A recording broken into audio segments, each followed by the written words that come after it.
My dear Wormwood, I wonder you should ask me whether it is essential to keep the patient in ignorance of your own existence. That question, at least for the present phase of the struggle, has been answered for us by the High Command. Our policy for the moment is to conceal ourselves. Of course, this has not always been so. We are really faced with a cruel dilemma. When humans disbelieve in our existence, we lose all the pleasing results of direct terrorism, and we make no magicians. On the other hand, when they believe in us, we cannot make them materialist and skeptics. At least, not yet. I have great hope that we shall learn in due time how to emotionalize and mythologize their science, to such an extent that what is, in effect, a believe in us though not under that name, will creep in, while the human mind remains closed in belief of the enemy. The life force, the worship of sex, and some aspect of psychoanalysis, may they here be proved useful. If once we can produce our perfect work, the materialistic magician, the man not using, but veritability worshipping, what he vaguely calls forces while denying the existence of spirits, then the end of the war will be in sight. But in the meantime, we must obey our orders. I do not think you will have much difficulty in keeping the patient in the dark. The fact that devils are predominantly comic figures in the modern imagination will help you. If any faint suspicion of your existence begins to rise in his mind, suggest to him a picture of something in red tights, and persuade him thence he cannot believe in that. It is an old, textbook method of confusing them. He therefore cannot believe in you. I have not forgotten my promise to consider whether we should make the patient an extreme patriot or an extreme pacifist. All extremes, except extreme devotion to the enemy, are to be encouraged.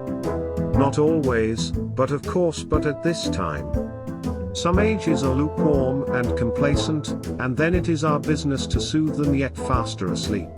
Other ages, of which the present is one, are unbalanced and prone to factions, and it is our business to inflame them. Any small coterie, bound together by some interest which other men dislike or ignore, tend to develop inside itself a hothouse mutual admiration, and towards the outer world, a great deal of pride and hatred which is entertained without shame, because the cause is its sponsor and it is thought to be impersonal.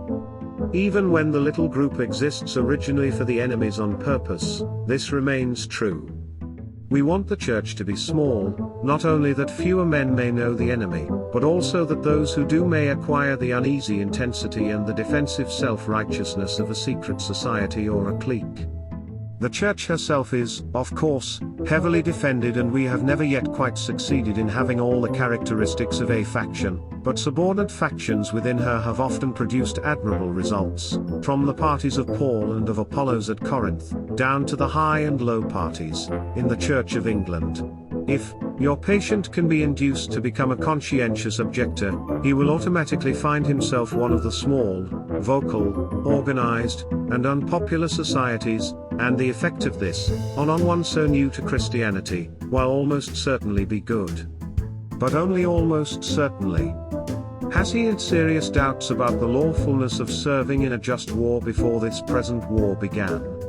Is he a man of great physical courage, so great that he will have no half-conscious misgivings about the real motives of his pacifism?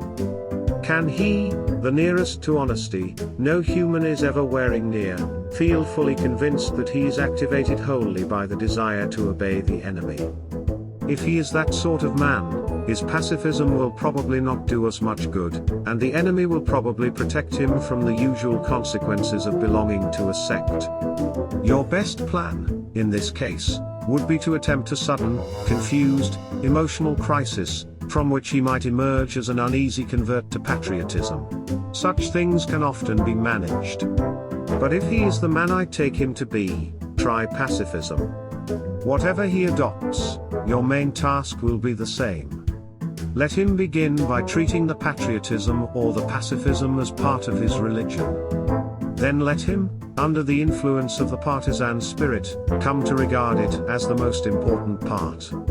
Then quietly and gradually nurse him onto the stage at which the religion becomes merely part of the cause in which Christianity is valued chiefly because of the excellent arguments it can produce in favor of the British war efforts or of pacifism. The attitude which you want to guard against is that in which temporal affairs are treated primarily as material for obedience. Once you have made the war an end, and the faith the means, you have almost won your man, and it makes very little difference what kind of worldly end he is pursuing. Provide that meeting, pamphlets, policies, movements, causes in the Crusades, matter more to him than prayers and sacraments and charity, is ours, and the more religious on those terms, the more secure ours. I could show you a pretty cage filled down here. Your affectionate uncle, Screwtape.